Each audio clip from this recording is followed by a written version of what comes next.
we thank Allah subhanahu wa ta'ala for this opportunity.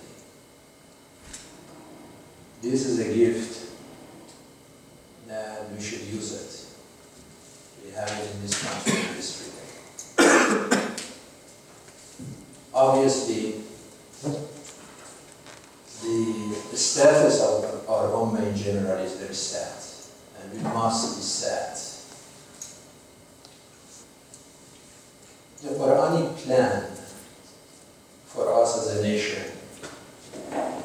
was to be khayr ummah, ummatan wasatan, the best nation, the moderate nation. An example. Unfortunately, now we are failing in this area.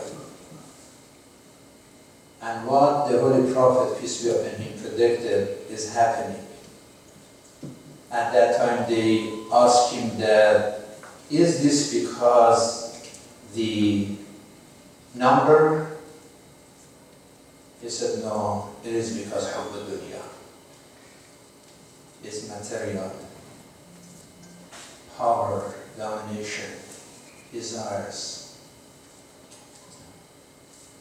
You see this fire everywhere in the Ummah. Even the area that it is not sectarianism, like in Libya, there's a big mess in it. In Egypt, it's a big mess. Egypt. You see that even Palestinian being under occupation for almost 60 years, you see for a long, long time fighting between Hamas and the authority, Palestinian authority and so on. Now obviously in Iraq, they call it Shia-Sunni because it's an easy tool of destruction. We have a wisdom of some Islamic scholars like Ayatollah Sistani from the beginning, time of invasion and after that. Always he said, عليكم بالتركيز على المشتركات. Focus on the similarities. لا تعرضوا على المسائل الخلافية. And that was a shi'ar that Imam Musa Sadr started this in Lebanon more than 50 years ago, almost 50 years ago, that he said, نعم للطوائف لا للطائفية. It's okay to have different sects, but it's not okay to follow sectarianism. That is different issue. I think the problem in Iraq is not in reality Shia-Sunni issue. It is a bigger thing. Part of it is oil. Part of it is sovereignty of Iraq at this time. And part of it is success of Islam. You remember for many years we used to say Islam is the fastest growing faith in the world. Religion of peace. So somebody made this cancer of Takfiri to show the world the barbarism, brutality, and bloodshed that doesn't recognize between Shia and Sunni. The only thing they recognize, do you agree with me or disagree?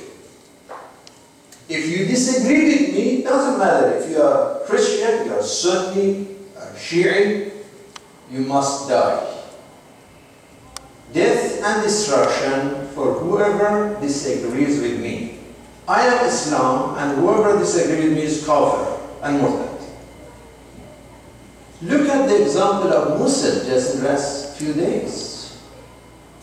There was something in the news, 12 Imams were killed as the Sunni community because they did not put the flag of Daesh over their mosque. So what is our duty, Adam said? What is our duty at this time? think, first off, we as Imams, this is the council of the Imam, our religious duty is to condemn killing. How many times man qatala nafsan bighayri nafsin applied here too? It's not only if a non-Muslim died, we recite this verse. This hadith that Sahih Bukhari, others, they narrated, Holy Prophet, peace be upon him, كل المسلم على المسلم حرام ماله وعرضه ودمه. Apply this. Another hadith from Rasulullah sallallahu alayhi wa sallam, لَزَوَالُ الدُّنْيَا جَمِيعًا أَحْوَنُ عَلَى اللَّهِ مِنْ دَمٍ سُفِكَ بِغَيْرِ حَقٍ. SubhanAllah. The collapse of the whole universe in the eyes of Allah is more tolerable than destruction of one innocent human life. This is our conscience and this is our duty. So number one, to condemn killing, and also to tell the entire world that whether Daesh or any other terrorist organization or Takfiri organization do not speak in the name of Islam. They are not our spokespeople. Americans, they need to know, with all this YouTube and national network, so embarrassing for our faith and for our ummah. Somebody must make a statement and let the Americans know this is not a religion of peace if we are really against Islamophobia. Another thing, sometimes I see even some Imams, they mix up Athawar. Yeah, there are Thawar in the world, but please don't call Daesh, Al-Qaeda, and any other terrorist entity, don't call them Athawar. First of all, where they were in this Thawar at the time of Saddam Hussein, they didn't make a Thawar at that time. We are the Thawar in Saudi Arabia and other Khalij states that Palestine under occupation for 60 years. Where are these Thawar to do something about that? What is going on that now only Iraq needs a Thawar right away, and this is very urgent. So we shouldn't give and send a wrong message. Call the criminals Thawar. Another thing is that for our Shabab, I know that some Shabab, they may want to go and join the terrorist organization. We have to be careful as the congregation, as community, to guide, so there is no brainwash. There are so many people out there. When I was looking today in the YouTube that they went to a house in Mosul and they asked the entire family, the old man, the sheikh, and also his children, this little boy, all on one line, and they killed them one after another, and they were laughing. I look at some of the killers, they are not Iraqis. They are white, they are like Western, they are from other areas. So what is the final solution? Imam Mustafa, I think we have a solution, and that is the Quranic solution. You say it even to non-Muslims. تعالوا إلى كلمة سواء بيننا وبينكم. Shia and Sunni both are Muslims. Who is anyone to say that you are not a Muslim, I'm not a Muslim, if you say أشهد أن لا إله إلا الله أشهد أن محمد رسول الله? If you all believe that Allah and Nabi and the book, the Quran, and Hajj, and Sawm, and Salat, and Yawm al-Ma'ad, if you agree on all of these things, then how do you define Islam and non-Islam, Muslim and non-Muslims? And even if somebody is in that category who allowed us to kill innocent people, so the solution is the Quranic solution, dialogue. If you disagree with me, we have a dialogue, not destruction. In Iraq, now they're talking about Maliki. The problem is not, one person. For all of this destruction, the thing is just, now even if Maliki is gone, now the problem is so.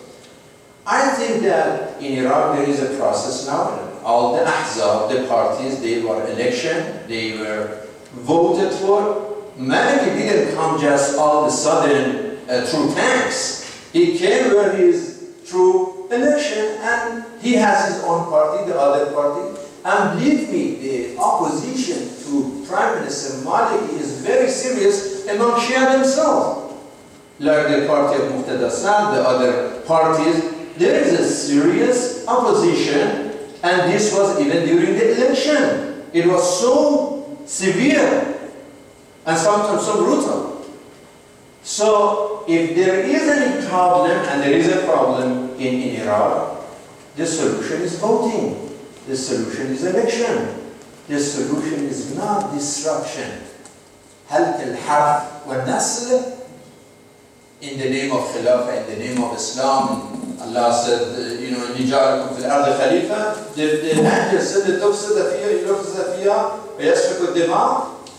This is exactly what we are doing. So I think that, especially in the beginning of the holy month of Ramadan, that Shahr al-Islam, Shahr al-Siyam, Shahr al-Qiyam lil-Wajibat, it is our duty as religious people, as Imams, to send a very clear and strong message, opposition to killing the innocent, to terrorism, defending the sovereignty of Iraq, defending dialogue on opposite parties, whether they are Shia or Sunni.